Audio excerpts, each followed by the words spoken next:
Hello there, YouTube. I am Wheelchair21, and today is my abridged review of Shin Godzilla.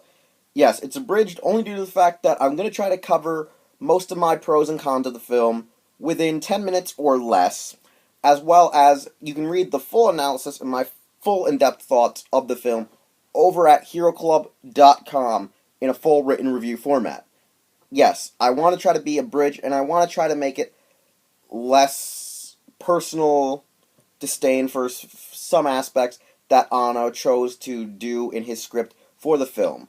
Whereas when we go to Shinji Higuchi's part, which was all the tokusatsu aspects, he did wonderfully. Anno, however, even though people call this one of his greatest masterpieces, one of the best masterpieces of the Godzilla franchise in general, I, however, think it does have a high score when it comes to, like, say, 4 out of 5 or 7 out of 10. Yes, those are my actual scores, whichever format you want to use, 5s or 10s. But it's not one of the best Godzilla films because of the politics. So, we're going to start with that, because the movie opens on politics. Pretty much, Anno's entire vision was to be about a dark theme, about politics, about a satire based on the Tohoku earthquake and the Fukushima nuclear disaster of 2011. And I felt like he did capture what he needed to capture. I'm not too well advised by what went on with the government, how it reacted in policies, but seeing that America's had several bad hurricanes and a few bad earthquakes on the West Coast and saw how it was slow to react, you can understand that there's some mutual common ground on how effective is the government when dealing with these natural disasters. So using Godzilla was effective due to the fact that if you've seen the 84 film, or at least seen the 85 version of it, and the whole thing about Raymond Burr saying Godzilla's not just a force of nuclear weapons, he can be a force of nature, yada yada yada, it worked perfectly. I felt like he captured it, especially with the visuals that came off of the, well, first stage we see, the second stage of Godzilla in the film, when he comes ashore. Now, I do feel like they really, or I should say Anno really wanted to focus and berate the government due to the fact that they always kept questioning the Prime Minister on what his course of action was, the fact that they actually took an incident that happened after the earthquake where the Prime Minister's dressed up as if he was on the scene after the event and was doing like some kind of press conference, which allegedly I've heard from friends he was never even out there or whatever. Some people say that that was straight up a satire to make fun of the government at the time because of its policies, because of what it chose to do.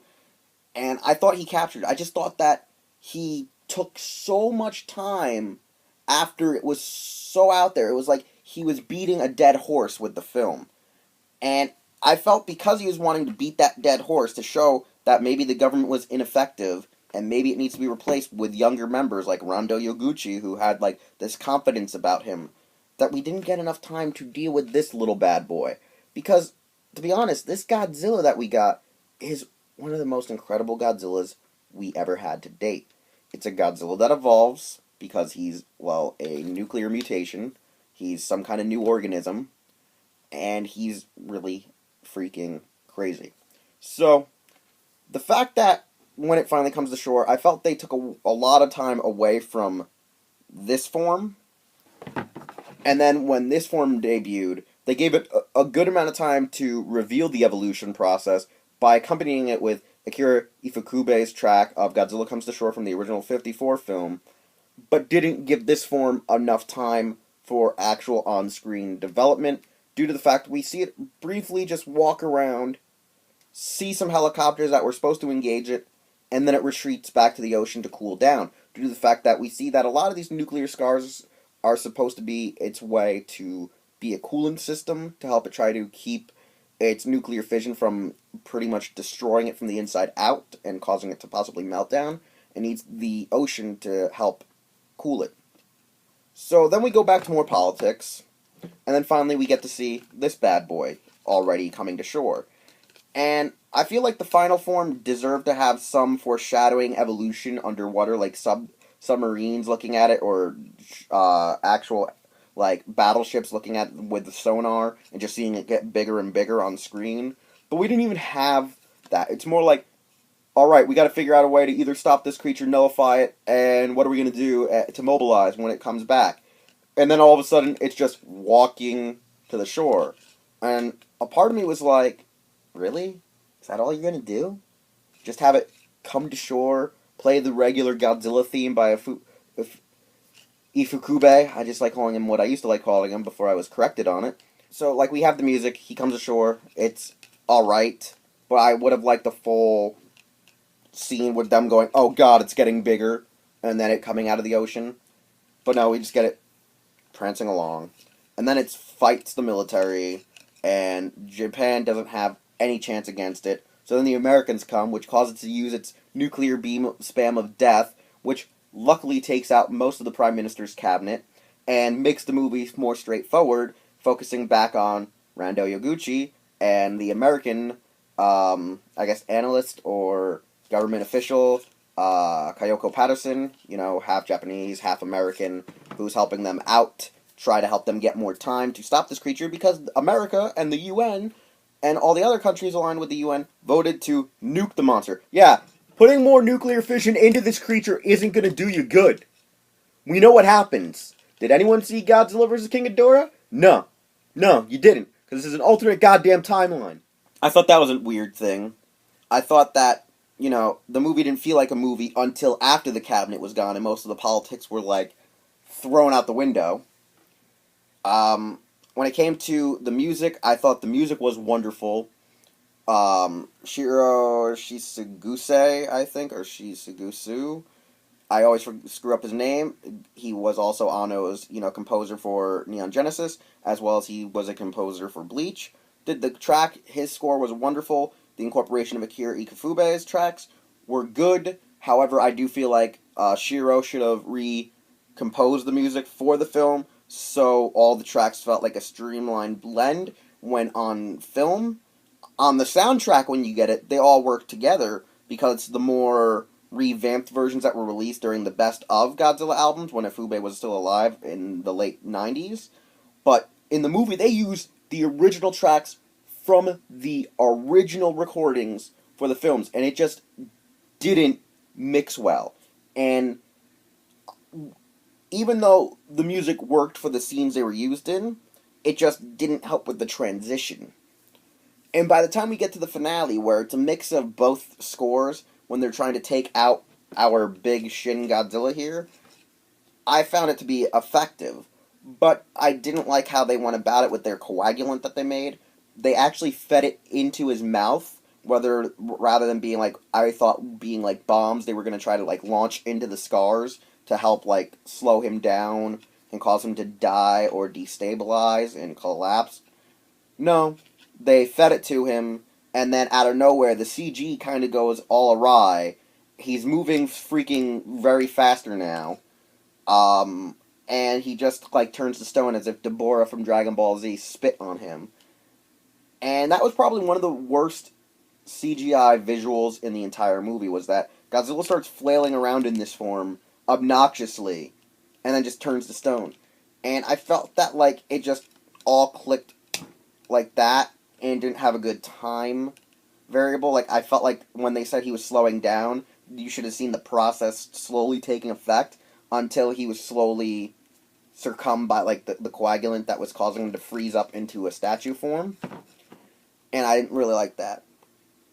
But I did like the final visual where on his tail here, all of this stuff is xenomorphic Godzilla people coming out of his tail, as well as mouths and skeletons inside of it, proving his asexual budding evolution process.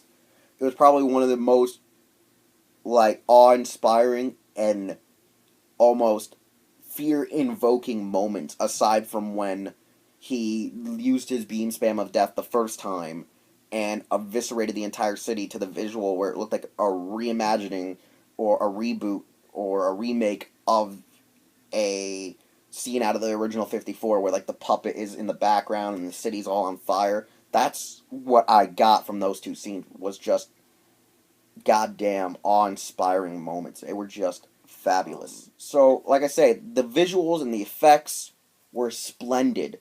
The focus on the politics for the majority of the movie, they did what they needed to, but I felt Anno was just like beating the dead horse once he got his message across. And I think that's what visually hurt the film, as well as some of Anno's choices of doing his like anime like transitions and as well as close ups on the people. I don't really like that style. It's like how everyone hates, what is it, J.J. Abrams with his lens flares. I kind of don't like Anno in, I would say, real life, not in anime, doing some of his themes of how he does his own filmography and cinematography. Just did not do it for me at points in the film. I did like that even though we didn't have a lot of Toho alumni for the Godzilla franchise coming back for the film, we at least got the actor who portrayed Yuki in Godzilla vs. Space Godzilla, and goddamn, thank God we didn't have to see his ass again.